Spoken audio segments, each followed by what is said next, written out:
in University of California School of Medicine for cancer treatment. And I met with Mary Hardy a couple of years ago in New Zealand. She was brought out by the New Zealand government to talk to companies, and I was talking to her about this. And she's published studies on what's called integrated medicine.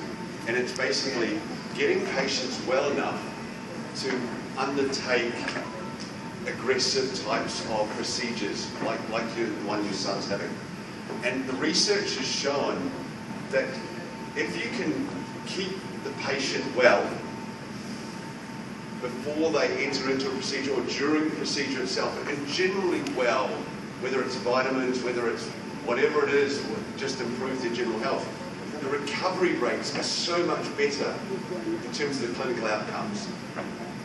And as I said, Mary's written books and more particularly published papers on the improvements. She's done studies where she's compared her patients against patients that didn't go through her system and went straight into oncology treatment. And the survival rates, the outcomes are so much better when you treat the whole person before you get into something. So from that perspective, I would say, if your son can take Ensure, then he can take this. Absolutely. The second, the final thing, and I've never really addressed this, but that's really important. The probiotic in this, when we launched this in New Zealand into retail pharmacies all those years ago, and I was involved in that process, we were getting comments from customers saying, we took the product at the first effect of coughs and colds and sore throats, and miraculously within 12 to 24 hours, the pain went away and everything went away.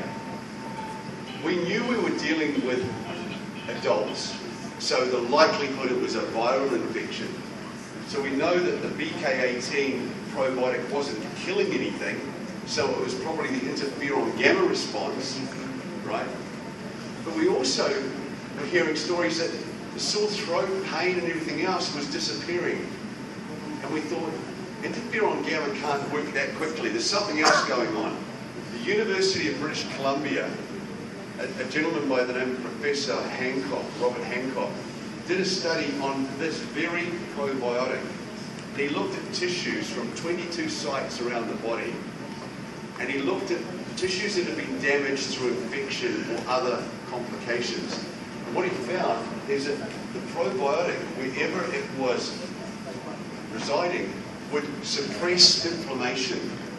It would reduce the inflammatory effects and the damage caused by things like infective agents, or in your son's case, maybe chemotherapy causing inflammation. And it would turn on the genetics. You know, I mentioned epigenetics, switching on genes to make things work well. Yes. Well, the probiotic has an epigenetic-like effect because it was switching on the genes of damaged cells to repair themselves rapidly and recover. So when I spoke to Mary Hardy about this, she said with her oncology patients, she would recommend them take this probiotic because of the ulceration that people get. Blisters inside the mouth and through the esophagus, and it's all to do with radiotherapy or chemotherapy. So, yes, hopefully that answers your question, but it's absolutely worth a shot. If for no other reason, just to get that probiotic into your son. You know, that would be, if it was my son, I would be doing that. But at the end of the day, you're the dad, you have to make that decision. But yeah, hopefully that helps.